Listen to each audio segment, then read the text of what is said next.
Next is demographic condition. तो demographic condition पढ़ने से पहले डेमोग्राफी क्या होती है वो समझना जरूरी है, आई गेस पता भी होगा आप लोगों को।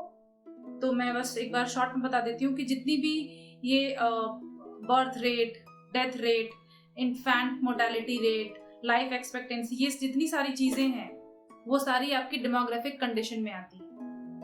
तो उसमें पहला है उस वक्त at the eve of independence high birth and death rate. India की बात हो रही है यहाँ पे कि उस वक्त जितने ज्यादा लोग पैदा होते थे उतने ज्यादा लोग ही मरते थे। High death rate and birth rate मतलब पर 1000 पीपल कितने लोग जन्म लेते थे और कितने लोग मरते थे पर 1000। तो बिफोर 1921 बोथ वाज हाई, मतलब बर्थ रेट भी ज्यादा था और डेथ रेट भी ज्यादा था। मतलब बर्थ रेट मतलब 48% लोग पैदा होते थे हर 1000 में और 40 लोग मरते थे। मतलब कि अगर हम 1000 लोगों की बात करें तो 1000 लोगों में एक साल के अंदर मान लो कितने लोग और बढ़ जाएंगे, कितने लोग और जन्म ले लेंगे, वो 1000 लोग और कितने लोगों को वो लोग जन्म दे पाएंगे, कितने लोग बढ़ जाएंगे। तो उन 1000 में 48 लोग और बढ़ जाएंगे और मरते कितने थे 40%, 48 और 40 का रेशियो। फिर है 1921 को ईयर ऑफ ग्रेट डिवाइड बोलते हैं। ये एमसीक्यू में पूछ सकता है कि great divide, year of great divide कब था, तो 1921 में था। वो क्यों था पहले हम समझेंगे। इकोनॉमिक डेवलपमेंट 3 स्टेजेस में होता है। पहला स्टेज होता है स्टैग्नेंट इकोनॉमी। तो स्टैग्नेंट इकोनॉमी में क्या होता है, हाई होता है बर्थ रेट और डेथ रेट, दोनों हाई होता है इसमें, और ये होती है स्टैग्नेंट इकोनॉमी। ये था हमारा देश 1921 के पहले, स्टैग्नेंट इकोनॉमी। फिर सेकंड होता है डेवलपिंग इकोनॉमी, जिसमें कि हाई होता है बर्थ रेट और लो होता है डेथ रेट। तो 1921 को ग्रेट डिवाइड इसलिए बोलते हैं क्योंकि उसके बाद स्टेज 1 से स्टेज 2 में आ गई थी हमारी कंट्री, जहां पे लोग पैदा तो बहुत हो रहे थे पर डेथ रेट कम हो गई थी क्योंकि थोड़ी फैसिलिटीज बढ़ गई थी, लोग थोड़े एजुकेटेड होने लगे थे, हेल्थ फैसिलिटीज थोड़ी इंप्रूव हो गई थी और लोग थोड़े और जागरूक हो गए थे। तो उस केस में 1921 के बाद ये चीज हुई थी कि बर्थ रेट ज्यादा थी अभी भी बट डेथ रेट कम हो गई थी। और फिर आता है डेवलप्ड इकोनॉमी, जो कि थर्ड स्टेज होता है, जिसमें कि दोनों लो होता है, low birth rate and low death rate. तो 1921 को ईयर ऑफ ग्रेट डिवाइड इसलिए बोलते हैं क्योंकि स्टेज 1 से स्टेज 2 में हमारी इकोनॉमी आ गई थी। नेक्स्ट है लो लिटरेसी रेट। तो पहले तो हम ये समझेंगे कि लिटरेसी रेट होती क्या है, क्या बोलते हैं। पढ़ा लिखा होने का मतलब ये नहीं है कि आप बिल्कुल इंजीनियर डॉक्टर बन गए हैं। लिटरेसी रेट पढ़ा लिखा उसे माना जाता है, लिटरेट उसे माना जाता है जो 7 या 7 से ज्यादा उम्र का है और कोई भी एक लैंग्वेज वो पढ़ना, लिखना और समझना जानता है। कोई भी एक लैंग्वेज, एनी लैंग्वेज, उसका मतलब कोई बाउंडेशन नहीं है कि आपको ये इंग्लिश बोलने आनी चाहिए या लिखने आनी चाहिए, समझ में आनी चाहिए। कोई भी लैंग्वेज आप लिख सको, पढ़ सको और बोल सको। तो कोई अगर 7 साल का बच्चा है, मान लो मैं 8 साल की हूँ, मुझे अगर कोई एक लैंग्वेज लिखने, बोलने और समझ में आती है तो I will be called as a literate person. तो लिटरेसी रेट कम थी उस वक्त इंडिया में, 16% से भी कम लोग थे। मगर मतलब कि 1000 लोगों की अगर बात करें तो उसमें सिर्फ 16 लोग ही पढ़े लिखे थे जो कोई भी एक भाषा लिख सकते थे, समझ सकते थे और बोल सकते थे। और फीमेल्स में तो और कम था, फीमेल्स में 7% ही लिटरेसी थी, सिर्फ 7%। मतलब 1000 में सिर्फ 7 महिलाएं ऐसी थी जो कि लिख पढ़ और समझ सकती थी कोई भी एक भाषा। और अभी अकॉर्डिंग टू 2020 सेंसस की बात करें तो अभी 81.3% है हमारी लिटरेसी रेट, काफी ज्यादा सुधार है। फिर नेक्स्ट है infant mortality rate. Infant mortality rate का मतलब क्या होता है कि कोई बच्चा जन्म लेने से लेकर के अपने 1 साल से पहले, मतलब फर्स्ट हैप्पी बर्थडे मनाने से पहले वो बच्चा मर जाता था due to poor health facilities. तो उस वक्त मतलब बहुत सारे बच्चे उस वक्त अपना पहला बर्थडे मनाने से पहले ही मर जाते थे। और बहुत सारे रीजन है उसके, पॉवर्टी थी, पुअर हेल्थ फैसिलिटीज, इलिटरेसी, इन सब के कारण क्या इलाज विलाज करवा नहीं पाते थे वो लोग। तो बच्चा पैदा होते ही 1 साल के भीतर उसकी डेथ हो जाती थी। फिर नेक्स्ट है poor health facilities.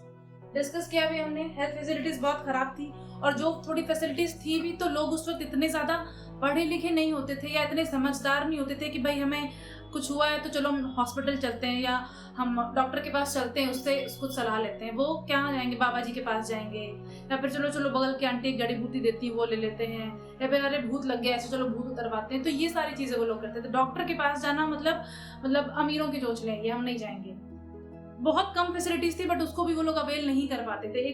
This was some of those reasons, और प्लस पैसे भी नहीं होते थे उनके पास कि वो जा सके। फिर है लो लाइफ एक्सपेक्टेंसी। लाइफ एक्सपेक्टेंसी भी बहुत कम थी, मतलब कि औसतन एवरेज एज उस वक्त एक बंदे की या बंदी की कितनी होती थी, 44 इयर्स होंगे, सिर्फ 44 इयर्स। और रीजन वही है, पॉवर्टी, पुअर हेल्थ फैसिलिटीज, बीमारी हो जाती थी पता चलता नहीं था, इलाज करा नहीं पाते थे, पैसे होते नहीं थे, और 44 इयर्स तक ऑन एन एवरेज लोग जीते थे। अभी क्या है, अकॉर्डिंग टू 2020 सेंसस 69.73 इयर्स, 69 या 70% हम 70 इयर्स हम बोल सकते हैं कि अभी लाइफ एक्सपेक्टेंसी इंडिया की 69 इयर्स है, या 70 इयर्स भी आप बोल सकते हो। And the next that we are going to discuss is occupational structure. तो ऑक्यूपेशनल स्ट्रक्चर क्या होता है पहले हम वो समझेंगे। जिस सेक्टर में जितने लोग काम कर रहे हैं और जो काम कर रहे हैं, सेग्रीगेशन जो है इनका अलग अलग सेक्टर्स में, उस पूरे साइकिल को हम ऑक्यूपेशनल स्ट्रक्चर बोलते हैं। तो इसमें पहला है प्रीडोमिनेंस ऑफ एग्रीकल्चर। अप्रोक्सीमेटली 73% लोग एग्रीकल्चर पे डिपेंडेंट थे। ऑक्यूपेशनल स्ट्रक्चर की अगर हम बात करें तो 73% लोग जो थे वो एग्रीकल्चर पे डिपेंडेंट थे उस time at the eve of independence. तो अब एग्रीकल्चर का क्या है कि अच्छे से अगर हो रही है with proper irrigation facilities, proper technology, terrace farming हो रहा है, सब कुछ अच्छा हो रहा है, तो फिर अगर आप सिर्फ एग्रीकल्चर पे डिपेंडेंट हो तो इट्स गुड, अच्छा रिटर्न आएगा। बट ऐसा था नहीं, फैसिलिटीज बहुत पुअर थी, फर्टिलाइजर्स का यूज बिल्कुल नेग्लिजिबल था, इरिगेशन के लिए पंप नहीं थे, आप रेनफॉल पे डिपेंडेंट थे, तो वैसे में फसल हमेशा अच्छी नहीं होती थी, मतलब एग्रीकल्चर में रिटर्न अच्छा नहीं मिलता था उस टाइम, इसीलिए फार्मर्स बहुत पुअर होते थे। नेक्स्ट है अनबैलेंस्ड ग्रोथ। बैलेंस्ड ग्रोथ का मतलब हुआ कि तीनों सेक्टर्स यानी कि प्राइमरी, सेकेंडरी और सर्विस सेक्टर, ये तीनों सेक्टर का अगर बैलेंस्ड ग्रोथ हो, एक बराबर ग्रोथ हो, तो वो इकोनॉमी बैलेंस्ड ग्रोथ कही जाएगी कि बैलेंस ग्रोथ है इस इकोनॉमी का। मतलब ये तीनों अगर मिला करके इक्वल नहीं है तो ये अनबैलेंस्ड हो जाएगा। तो प्राइमरी, सेकेंडरी और सर्विस सेक्टर तो अपना वैसे भी नहीं था, इंडस्ट्री कुछ थी नहीं, कैपिटल बेस्ड गुड्स थे नहीं, मशीनरीज थी नहीं, हम सिर्फ रॉ मटेरियल के सप्लायर बन के रह गए थे, तो बैलेंस्ड ग्रोथ नहीं थी। तो ऑक्यूपेशनल स्ट्रक्चर भी इन शॉर्ट कहा जाए तो बहुत खराब था, क्योंकि 70 से ज्यादा % लोग एग्रीकल्चर पे डिपेंडेंट थे, और एग्रीकल्चर पे डिपेंडेंट होने के कारण वो लोग क्यों गरीब थे वो हम लोग पढ़ लिए। अनबैलेंस ग्रोथ, तीनों इकोनॉमिक सेक्टर, तीनों जो सेक्टर्स हैं हमारे, उसमें बैलेंस ग्रोथ नहीं था। तो आप ये लिख लो दोनों पॉइंट्स। नेक्स्ट हम पढ़ेंगे इंफ्रास्ट्रक्चर। अब हम चैप्टर के आखिरी टॉपिक पे आ गए हैं, दैट इज इंफ्रास्ट्रक्चर। इसको डिटेल में पढ़ने से पहले इंफ्रास्ट्रक्चर होता क्या है पहले हम वो समझेंगे, क्योंकि बहुत लोग इसे, कुछ लोग रोड समझते हैं, कुछ ब्रिजेस समझते हैं, कुछ बिल्डिंग समझते हैं, तो एक्चुअली जो समझना चाहिए हम पहले वो समझते हैं। तो उसकी हम एक पहले एक स्टैंडर्ड डेफिनेशन देख लेते हैं। Infrastructure is defined as basic physical and organisational structure and facilities required for the operation of an economy. मतलब कि इकोनॉमी चलाने के लिए जो भी बेसिक फिजिकल और ऑर्गेनाइजेशनल स्ट्रक्चर की जरूरत होती है स्मूथली इकोनॉमी को रन कराने के लिए। फिजिकल स्ट्रक्चर का मतलब वो जो भी टचेबल जो चीजें हैं, बिल्डिंग्स, ब्रिजेस, रोड्स, और फैसिलिटीज, और जिन जिन फैसिलिटीज की जरूरत होती है एक इकोनॉमी को स्मूथली रन कराने के लिए, वो सारा इंफ्रास्ट्रक्चर के अंदर आता है। तो इसका मतलब हुआ roadways, waterways, Airways, water supply, telecommunication, financial institutions, ये सब कुछ इकोनॉमी रन करने के लिए जिन जिन चीजों की जरूरत होती है बेसिक, वो सब कुछ इंफ्रास्ट्रक्चर में आता है। तो हम देखते हैं पहला रेलवेज दिया इन लोगों ने 1850 में। तो एक काम तो ये अच्छा करके गए कि रेलवेज दे के गए हमें, बट बहुत अच्छा करके नहीं दे के गए थे, हमने इसको आगे बहुत अच्छा डेवलप किया। तो 1850 में जो रेलवे इंट्रोड्यूस की इन लोगों ने, benefits were mostly restricted to Britishers. तो हर जगह ये बस अपने बारे में ही सोचते थे, तो रेलवेज भी इन लोगों ने अपने लिए इंट्रोड्यूस की कि उससे सिर्फ इनका फायदा हो सके। फॉर एग्जाम्पल कि 500 टी शर्ट्स के ऑर्डर मिले, तो अभी क्या ये लोग इंडियंस क्या करते थे, बनाएंगे, फिर धीरे धीरे पैदल, साइकिल से, बैलगाड़ी से दौड़ते भागते, भाई अब तुझे जैसे लेके जाना तू जा। इनका क्या था, भाई तू रुक, 2 घंटे में पहुंच रहा हूँ, 5 घंटे में पहुंच रहा हूँ, 10 घंटे में पहुंच रहा हूँ, 1 दिन में पहुंच रहा हूँ। तो इनका सामान मार्केट में बहुत जल्दी अवेलेबल हो जाता था, मार्केट की जो डिमांड है ये लोग जल्दी पूरी कर पाते थे, और इंडियंस इसको नहीं कर पाते थे due to lack of transportation, क्योंकि रेलवेज का एक्सेस नहीं था उनको। तो इससे क्या होता था, जब तक इनका सामान मार्केट में पहुंचता था तब तक इनकी डिमांड कम हो जाती थी, तो इनको इससे बहुत लॉस होता था। तो रेलवेज का हमें वैसा कोई फायदा नहीं हुआ था, अपने लिए इन लोगों ने चालू करी थी रेलवेज। फिर रोडवेज, सारा कुछ इन लोगों ने अपने लिए किया था। रोडवेज में भी primarily serves the purpose of mobilizing the army and drawing out raw material। ये raw material है, material पूरा लिखना है, वैसे raw mat मत लिख देना।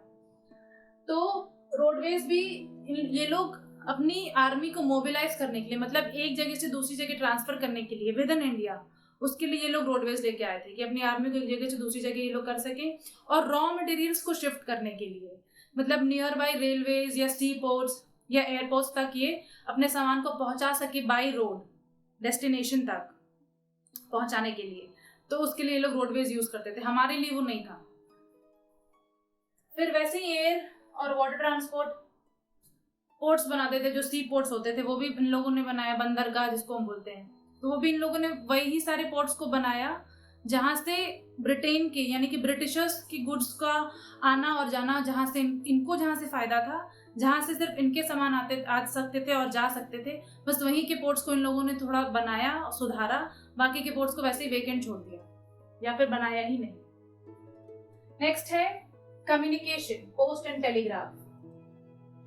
टेलीग्राफ, पोस्ट पता ही हमको, टेलीग्राफ क्या होता है, वायर के थ्रू जो मैसेज ट्रांसफर करते हैं उसको हम टेलीग्राफ बोलते हैं। तो टेलीग्राफ भी इन लोगों ने अपने पर्पस को फुलफिल करने के लिए इंट्रोड्यूस किया।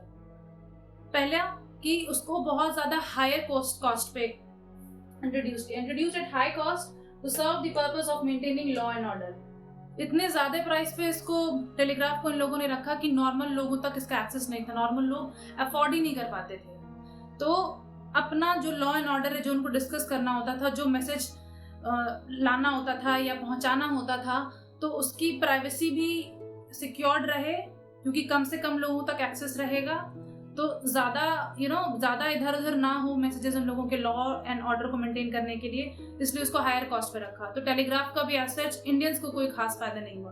तो अब ये पॉइंट्स नोट कर लो, railways, roadways, air and water transport and communication. So if you like the video, please like, share